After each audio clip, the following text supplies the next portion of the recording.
Hello, आवाज आ रही है सभी को? Yes, sir. We come to again this part. So HR S theta S phi जब आप सॉल्व करेंगे, डायरेक्ट आंसर बता दे रहे हैं, बाकी सॉल्व आप ही को करना है, ठीक है? तो देखिए, जो HR सॉल्व आएगा, HR सॉल्व करने पे आएगा,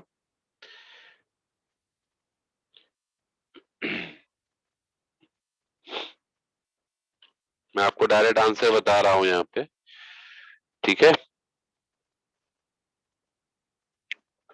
R to the power 4 sin 4 theta cos square phi sin square phi cos theta, ठीक है? Plus R to the power 4 sin to the power 4 theta cos square theta, not cos square theta नहीं, cos square phi, ठीक है? cos square phi sin square phi और cos theta, ठीक? Plus R to the power 4 sin square theta cos cube theta sin phi cos phi, ये आपका आ जाएगा क्या? HR। थोड़ा बड़ी वैल्यू आ रही है कि वेरिएबल्स फॉर्म में है, तो थोड़ा बड़ा आएगा आंसर, ठीक है? क्लियर? ऐसे ही एस थीटा भी निकलेगा आपका, ठीक है? Similarly will find S theta. S theta क्या आ जाएगा?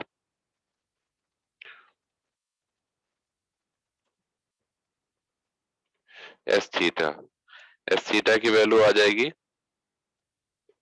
r to the power 4 sine cube theta cos square phi sine square phi cos square theta plus r to the power 4 sine cube theta cos square phi sine square phi cos square theta minus r to the power 4 sine cube theta into cos phi sin phi cos square theta, ये आपको answer मिल जाएगा, ठीक है? ये S theta आ जाएगा। Similarly H phi जो निकल के आएगा आपका minus r to the power 4 sine cube theta sine cube phi cos phi cos theta, ठीक है? cos phi cos theta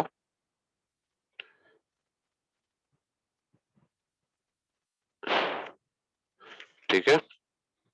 plus r to the power 4 sine cube theta cos cube phi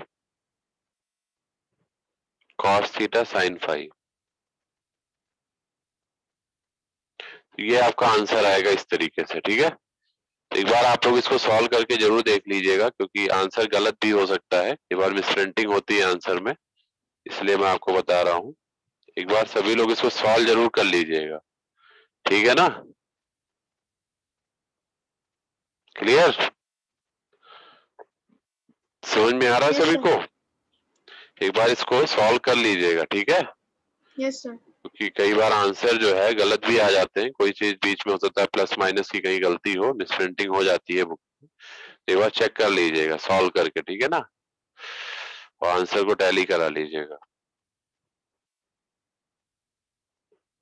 अब इसके बाद हम लोग आते हैं नेक्स्ट क्वेश्चन पे, तो फिलहाल मैं इसको हटाता हूं, ये दोनों पार्ट आपका हो गया उसमें। We just again come to the tutorial part. तो 4th 5th हो गया। Now we have the question number 6। 6 में क्या है?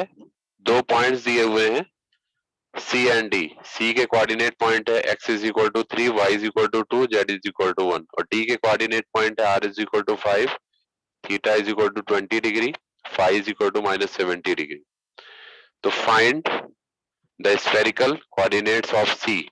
ए पॉइंट है ये, बी पॉइंट है the Cartesian coordinate of D, और सी पॉइंट है the distance from C to D. सभी को समझ में आ रहा है? बताइए।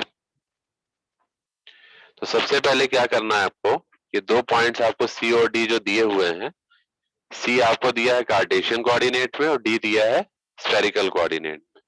पूछा क्या गया है, ए पॉइंट आपसे जो पूछा गया है स्फेरिकल कोऑर्डिनेट ऑफ सी निकालना है। मतलब जो एक्स वाई जेड है सी का, इसको आपको आर थीटा फाई में कन्वर्ट करना है। ये आपका ए पार्ट है, ठीक है। तो इसमें बहुत सिंपल है, आर थीटा फाई अगर आपको एक्स वाई जेड में रिलेशन पता है तो आप आंसर डायरेक्टली निकाल सकते हैं, ठीक है, और पता भी है सभी को, ठीक है। बी पार्ट है कार्टेशियन कोऑर्डिनेट ऑफ डी निकालना है, और डी आपको गिवन है स्फेरिकल कोऑर्डिनेट में, means R theta phi form में दिया है। तो आपको क्या निकालना है, coordinate point rho phi Z निकालना है इन टर्म्स ऑफ। तो रो फाई जेड अगर आपको आर थीटा फाई का रिलेशन पता है तो आप निकाल लेंगे, ठीक है। उसके बाद लास्ट में क्या है, distance from C to D. तो सी से डी के बीच में आप लोगों ने वेक्टर कैलकुलेशन कोऑर्डिनेट ज्योमेट्री में पढ़ा है, दो पॉइंट्स हैं, एक पॉइंट P1 एक पॉइंट P2 है, ठीक है। P1 x1 y1 z1 coordinates हैं, P2 के x2 y2 z2 कोऑर्डिनेट्स हैं। तो दोनों के बीच में डिस्टेंस कैसे निकालते हैं बताइए। दो पॉइंट्स P1, हाँ डिस्टेंस फार्मूला क्या है, under root x2 minus x1 का whole square plus y2 minus y1 का whole square plus z2 minus z1 का होल स्क्वायर, ठीक है। ऐसे ही तो निकालते हैं। तो यही यही तरीका आपको फॉलो करना है सी से डी के बीच में डिस्टेंस निकालने के लिए। लेकिन एक चीज आपको यहाँ देखना पड़ेगा, सी तो आपका ठीक है एक्स वाई जेड के फॉर्म में दिया हुआ है, लेकिन डी तो आपका आर थीटा फाई के फॉर्म में है। तो डी का भी एक्स वाई जेड आपको रखना पड़ेगा, ठीक है, क्योंकि डिस्टेंस तो सेम कोऑर्डिनेट पॉइंट्स पे निकालेंगे ना। ऐसा तो है नहीं आर से एक्स को माइनस कर देंगे, ये स्फेरिकल है ये कार्टेशियन है, तो ऐसा तो करेंगे नहीं। तो हमें इसका मतलब डी वाले भी एक्स वाई जेड में चाहिए। तो यहाँ पे यही काम इसीलिए हम पार्ट बी में ऑलरेडी कर ले रहे हैं। देखिए the Cartesian coordinate of D निकालेंगे ना बी पार्ट में एक्स वाई जेड फॉर्म में, तो डिस्टेंस आप निकालेंगे सी से डी की, तो ये वाला डी रखेंगे जो कार्टेशियन कोऑर्डिनेट वाला है, क्योंकि ये भी कार्टेशियन में है सी भी, और डी भी कार्टेशियन में होगा, तभी तो डिस्टेंस निकलेगा। सी वाले पॉइंट आपके x1 y1 z1 हो जाएंगे, डी वाले पॉइंट x2 y2 z2 हो जाएंगे, तो डिस्टेंस निकल आएगी। बात समझ में आ गया, क्वेश्चन कैसे करना है बताइए। क्वेश्चन समझ में आ गया सभी को कैसे करना है? Yes sir. ठीक है, तो इसको जरा सॉल्व करिए, बताइए हमको जरा ए पार्ट का आंसर क्या आएगा, जल्दी सॉल्व करिए। सभी लोग सॉल्व करिए, हमको बताइए ए पार्ट का आंसर क्या आएगा।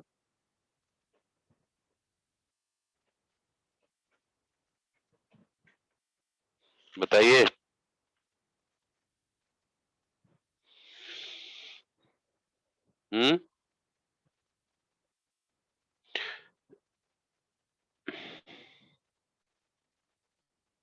बताइए बेटा ए पार्ट का आंसर क्या आएगा।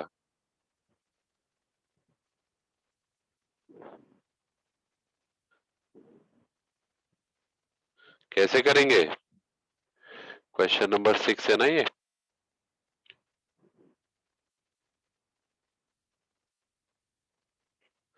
कैसे करेंगे इसको, बहुत सिंपल है। सी पॉइंट दिया है, सी पॉइंट, सी के कोऑर्डिनेट है -3 2 1, और डी के दिया है r is equal to 5, theta is equal to 20 degree, और phi is equal to -70 degree, ठीक है। तो सबसे पहले आपको ए निकालना है। ए क्या निकालना है, spherical coordinates of C. Spherical coordinates of C कैसे निकालेंगे, रिलेशन पता है आपको, स्फेरिकल कोऑर्डिनेट ऑफ सी का मतलब समझ रहे हैं क्या निकालना पड़ेगा आपको? आर थीटा फाई निकालना पड़ेगा, ठीक है। सी के आर थीटा फाई, तो सी का आर थीटा फाई निकालने के लिए ये सी आपको जो गिवन है वो एक्स वाई जेड में गिवन है, इसके आर थीटा फाई आपको निकालने, तो आर थीटा फाई का एक्स वाई जेड से रिलेशन निकाल लीजिए। We know the relation of R theta phi with X Y Z. क्या रिलेशन है? R is equal to under root X square plus Y square plus Z square होता है, बताइए। Theta is equal to cos inverse, sorry, theta is equal to cos inverse Z by R, cos inverse Z by R होता है, ठीक। और phi क्या होता है? Tan inverse Y by X, ये होता है। बोल ही नहीं रहे हैं आप लोग, वाई बाई एक्स होता है। Yes sir. यही होता है ना। Yes sir. Yes sir. तो आर की वैल्यू निकल आएगी under root X square plus Y square plus Z square, X है -3 तो -3 का स्क्वायर, वाई है आपका 2, 2 का स्क्वायर, जेड आपका 1 है 1 का स्क्वायर। आंसर क्या आ जाएगा? आर की वैल्यू कितनी आ जाएगी?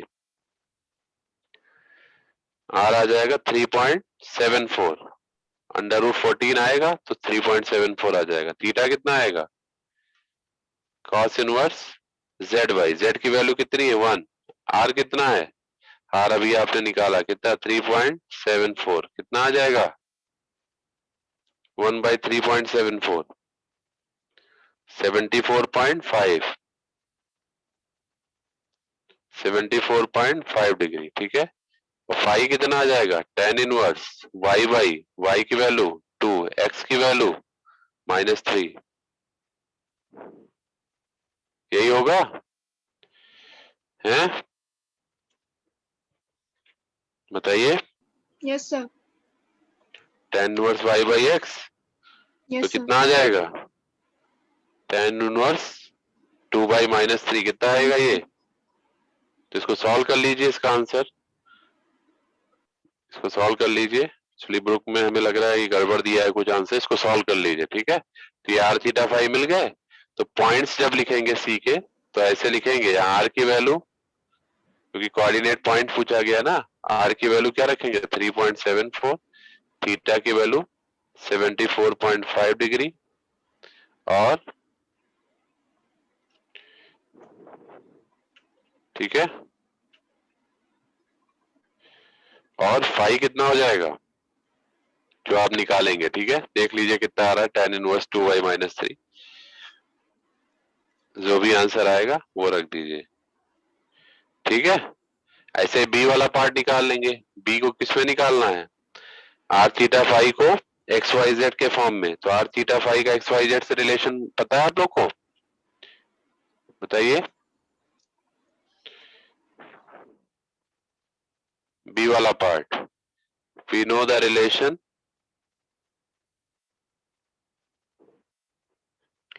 Of R theta phi with X Y Z, ठीक है। या एक्स वाई जेड का आर थीटा फाई से क्या रिलेशन है? एक्स इज इक्वल टू, नहीं अंडर रूट नहीं लगाएंगे क्योंकि हमें एक्स वाई जेड निकालना है ना। अब उल्टा काम करना है, आर थीटा फाई से एक्स वाई जेड निकालना है। तो एक्स की value R cos theta, R sine theta cos phi, good, R sine theta cos phi, Y is equal to R sine theta sine phi, R sine theta sine phi, okay. और Z is equal to R cos theta, R cos theta, ठीक है। अब जो D वाले coordinates हैं, पीछे देखिए, D वाले जो कोऑर्डिनेट्स हैं, ये आर की वैल्यू 5 दी है, थीटा की वैल्यू 20 दी है, और फाई की वैल्यू -17 दिया है। ये तीनों वैल्यूज रख देंगे, ठीक है। तो आपको मिल जाएगा एक्स वाई जेड, मिल जाएगा, बोलिए। Yes, sir. By putting values of r, theta and phi, we get X Y Z. X की वैल्यू आप वैल्यूज रख लीजिएगा, वैल्यूज नहीं रख रहा हूं। एक्स आ जाएगा 0.585, ठीक। वाई आ जाएगा -1.6069 और जेड आ जाएगा 4.6985। एक चीज और ध्यान रखिएगा, थीटा और फाई जब निकालेंगे तो हमेशा डिग्री में लिखते हैं, ठीक है ना। एक्स वाई जेड तो लेंथ है, थीटा और फाई जब भी आंसर आएगा तो डिग्री में ऊपर डिग्री जरूर लगाएंगे, ध्यान रखिएगा, ठीक है, नहीं आंसर गलत हो जाएगा। अब इसमें केवल थर्ड पार्ट बचा है जिसमें डिस्टेंस निकालनी थी, तो डिस्टेंस जब निकालना है, हाँ अब ये कोऑर्डिनेट पॉइंट जब मिल गए तो इसको लिख सकते हैं आप इस तरीके से। डी के कोऑर्डिनेट पॉइंट क्या है 585 -1.6069। आंसर इसी तरह लिखेंगे जैसे मैं लिख रहा हूं, ये कोऑर्डिनेट पॉइंट है तो ये आपका आंसर हो जाएगा, ठीक है। अब आपको सी टू डी निकालना है, तो अब देखिए डी आपका एक्स वाई जेड में निकल आया यहाँ पे और सी आपका ऑलरेडी एक्स वाई जेड में दिया था, और distance between C and D, तो क्या निकालेंगे अंडर रूट, एक पॉइंट को x1 y1 z1 मान लीजिएगा और इसको मैं x2 y2 z2 मान लेता हूं, ठीक है। तो क्या निकल आएगा under root x2 minus x1 का whole square plus y2 minus y1 का whole square plus z2 minus z1 का होल स्क्वायर, ठीक है। सॉल्व कर लेंगे तो you will get the result. Solve कर लेंगे, Yes, sir. बताइए। Yes, sir. 0.585 प्लस 3 का होल स्क्वायर प्लस माइनस 1.6069 -2 का होल स्क्वायर प्लस 4.6985 -1 का होल स्क्वायर, इस तरह से सॉल्व कर लेंगे। आपको आंसर क्या मिल जाएगा, सी से डी के बीच की distance C D is equal to 6.28, ये आंसर हो जाएगा। इसमें x1 x2 x3 कौन से हैं, ये है, ये है ना, ये x1 है, ये y1 है, ये z1 है, ठीक है। और ये आपका x2 y2 और z2 है, ठीक है ना। Clear, Yes, sir. कर लेंगे। तो अब मैं इसको यहीं से एंड कर रहा हूं, ठीक है। बाकी देखिए अब आपको जो बाकी क्वेश्चन है, बाकी दो क्वेश्चन आपको अपने आप करने, जैसे ये सी वाला है, transform vector this into cylindrical coordinate, ऊपर वाले की ही तरह है, कार्टेशियन कोऑर्डिनेट में दिया, सिलेंड्रिकल में कन्वर्ट करना है, आपको मैट्रिक्स पता है कन्वर्जन की, ये क्वेश्चन आप खुद से करेंगे, कर लेंगे। और 8th क्वेश्चन है, एक वेक्टर ए गिवन है आर थीटा फाई फॉर्म में, मतलब स्फेरिकल कोऑर्डिनेट में दिया है, जो कि लोकेटेड है इस पॉइंट पे, ठीक है। एक्सप्रेस करना है इसको in terms of rectangular component, तो कुछ नहीं करना है, आप इस वेक्टर को रेक्टेंगुलर मतलब रेक्टेंगुलर का मतलब क्या है एक्स वाई जेड फॉर्म में कन्वर्ट कर लीजिएगा, ठीक है। जब कन्वर्ट कर लेंगे मैट्रिक्स से कन्वर्जन से, उसके बाद इसमें आर थीटा फाई की वैल्यूज रख दीजिएगा, आर की वैल्यू 5, थीटा की वैल्यू 45 और फाई की वैल्यू 45, आंसर आ जाएगा, ठीक है। कर लेंगे इसको, 8th क्वेश्चन कर लेंगे, तो 8 तक के क्वेश्चन आपके हो गए हैं मेरे अकॉर्डिंग, ठीक है। 9 से मैं कराऊंगा अगली बार, ठीक है ना, 9, 10 और 11, 12, 13, 14, 15 सब कराएंगे, ठीक है। क्लियर, बाकी सब क्वेश्चन इजी हैं, सब डेल ऑपरेटर वगैरह के तो हम अभी पढ़ा ही रहे हैं आप, ठीक है ना। क्लियर है, कोई डाउट किसी को, अटेंडेंस ले लेते हैं, ऑलरेडी 5, 10, 5, 6, 7, 8 मिनट ज्यादा हो चुका है। तो मेरे अकॉर्डिंग 8 क्वेश्चन तक हो गया है, मैंने आपको बता दिया कैसे सॉल्व करते हैं क्वेश्चन करके, और ये हम आपको जो भी हमने कैलकुलेशन कराई है ये वाला हम आपको पीडीएफ सेंड कर देंगे, जो भी हमने आपको कराया है आज क्लास में, ठीक है ना, ठीक है। Yes, sir. जिससे आपको पढ़ने में आसानी हो। मैं रोल नंबर वाइज बोल रहा हूँ नेम, आप लोग बोलिएगा। Hemant Jaiswal, sorry, roll number 58, Yes, sir. 59, 59, 60, Present, 59, sir. Present, sir. 60, 61, Yes, sir. Sir, 60 present. 62, Yes, sir. 62. 63. Present, sir. 63. Video on करिए आप लोग जरा, तो सब लोग वीडियो ऑन कर लीजिए। हाँ, 63, Present, sir. 64, 64, 65, 66, Present, sir. ठीक है, 67, Present, sir. 68, Present, sir. 69, 68. 69, 69 है, 70, Present, sir. 71, 72, Present, sir. 73, 74, 75,